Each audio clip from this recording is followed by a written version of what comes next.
Assalamualaikum warahmatullahi wabarakatuh. Halo semuanya, saya Anggun Trisnawati Septianisa dari kelas 2D, Program Studi Manajemen Bisnis Pariwisata Politeknik Negeri Banyuwangi. Dalam video kali ini, saya akan membawakan mengenai pelanggaran hak konsumen dalam etika berbisnis. Dalam pembahasan ini, saya akan memberikan contoh mengenai kasus pelanggaran kebocoran atau penjualan data pribadi konsumen, di mana pelanggaran ini terjadi ketika data pribadi konsumen seperti nama lengkap, alamat, nomor telepon, NIK, riwayat transaksi, hingga informasi finansial diakses, disebarluaskan, atau dijual oleh pihak yang tidak berhak tanpa persetujuan konsumen.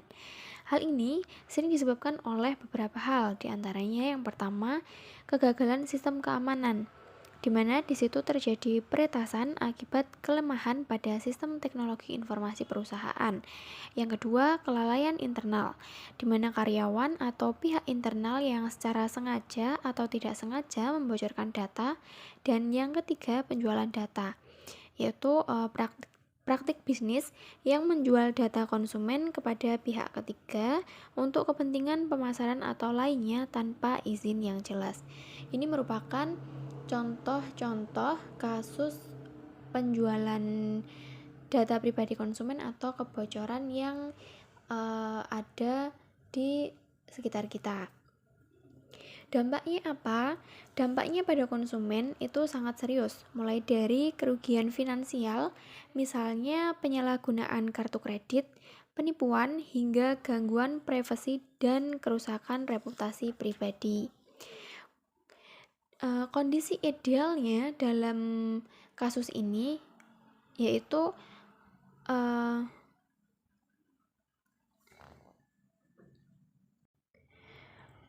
pengelolaan data konsumen harus didasarkan pada prinsip tanggung jawab dan transparansi sesuai dengan regulasi yang berlaku, terutama Undang-Undang Perlindungan Data Pribadi atau UU PDP, di mana harus sesuai dengan prinsip privacy by design, yaitu data dikumpulkan, diproses, dan disimpan dengan mempertimbangkan privasi sejak tahap perancangan sistem dan produk.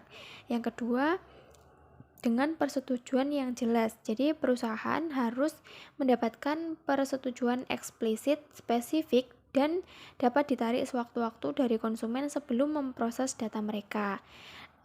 Di lain itu, konsumen juga harus memahami bahwa data yang dikumpulkan itu untuk tujuan apa saja, dan kepada siapa data tersebut mungkin dibagikan. Yang ketiga, batasan penggunaan data, di mana data hanya boleh digunakan untuk tujuan yang telah diinformasikan kepada konsumen. Data tidak boleh dialihkan, diproses lebih lanjut, atau dijual untuk tujuan lain tanpa persetujuan baru dari konsumen.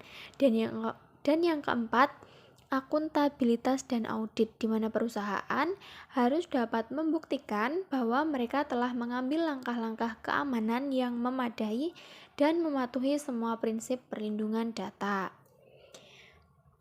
Dari kasus yang ada beberapa solusi yang bisa saya sampaikan, diantaranya solusi secara teknis penguatan sistem keamanan, yaitu yang pertama dengan menerapkan enkripsi dan anonimisasi. Yang kedua, kontrol akses yang ketat dengan menerapkan prinsip least privilege. Dan yang ketiga, pemantapan serta deteksi. Dan yang keempat, sistem cadangan, menerapkan sistem cadangan atau backup. Yang selanjutnya ada solusi manajerial, yaitu dengan penguatan tata kelola dengan membentuk petugas perlindungan data, memberikan pelatihan keamanan cyber dan etika data kepada seluruh karyawan, menetapkan kebijakan mengenai berapa lama data disimpan dan bagaimana data dimusnahkan secara aman ketika sudah tidak diperlukan, dan juga membuat dan menguji protokol respon insiden yang jelas, termasuk langkah pemberitahuan cepat kepada konsumen dan regulator jika terjadi kebocoran data.